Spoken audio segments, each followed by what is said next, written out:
সাধারণত আঙুর বলতেই চোখে ভেসে ওঠে সুদূর মরুভূমি কিংবা শীতপ্রধান দেশের কোনো বাগান, কিন্তু সেই ধারণা বদলে দিয়েছেন এক তরুণ। মসজিদের ছাদে ঝুলছে শত শত আঙুরের থোকা, ছাদ জুড়ে সবুজের সমারোহ আর থোকায় থোকায় আঙুর। আসলে মনে হচ্ছে যে খুবই আকর্ষণীয়, জান্নাতি একটা পরিবেশ আর কি। নরসিংদীর বেলাব উপজেলার স্থানীয় যুবক রহিম মিয়ার হাত ধরে গড়ে উঠেছে এই ব্যতিক্রমী আঙুর বাগান। শুরুতে মাত্র 30,000 টাকা দিয়ে শুরু করলেও এর মধ্যেই চারা ও ফল বিক্রি করে ঘরে তুলেছেন বড় অঙ্কের টাকা। রহিমকে দেখে আশেপাশের মসজিদেও গড়ে উঠেছে এমন অনেক বাগান। জায়গাটা পরিত্যক্ত খালি, এই জায়গাটা একটা কাজে লাগলো। এগুলো দেখা দেখে আমি দেখছি আরো আশেপাশে যে মসজিদগুলো আছে তারা এই উদ্যোগ নিতেছে।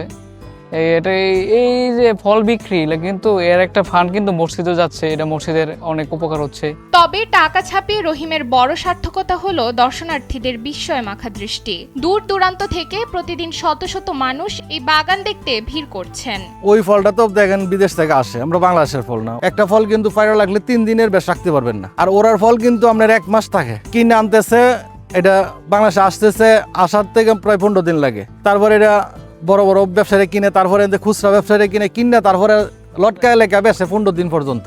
তারপরে কিন্তু ফল নষ্ট হয় না। অনেক ক্রেতা আগে ভাবতেন দেশি আঙুর মানেই টক, কিন্তু এখানকার আঙুরের মিষ্টতা তাদের সেই ধারণা বদলে দিয়েছে। আমি তো এটা প্র্যাকটিক্যালি করছিলাম যে দেখি কি হয়, সবাই বলে টক হয়। এখন তো দেখতেছি মোটামুটি আমি যে জাতগুলি আনছি প্রতিটা জাতে আমি নিজে পরীক্ষা করছি। এখন মাশাআল্লাহ যারা খাইতেছে তারাও বলতেছে বাজার থেকে অনেক অনেক মিষ্টি। রহিমের এই উদ্যোগ এখন বেকার যুবকদের জন্য এক আলোকবর্তিকা। মাত্র কয়েক মাসের পরিশ্রমে তিনি প্রমাণ করেছেন ইচ্ছা শক্তি থাকলে অল্প জায়গায়, এমনকি ছাদের ওপরও বাণিজ্যিকভাবে আঙুর চাষ সম্ভব। রহিমের পরবর্তী লক্ষ্য এককানি জমিতে বড় পরিসরে বাগান গড়ে তোলা। এইরকম বাগানে আসাটা কি একটা স্বপ্ন, মনে হচ্ছিল যে একটু জান্নাতি অবস্থান করতেছি। আলহামদুলিল্লাহ, আল্লাহ তাআলার নিয়ামত। রহিমের এই আঙুর বাগান হয়ে উঠেছে অনেক তরুণের স্বপ্ন ছোঁয়ার সাহস। এই উদ্যোগের যথাযথ তদারকি ও সরকারি সহায়তা পেলে বদলে যেতে পারে এই অঞ্চলের অর্থনৈতিক চিত্র, এমনটাই বলছেন স্থানীয়রা।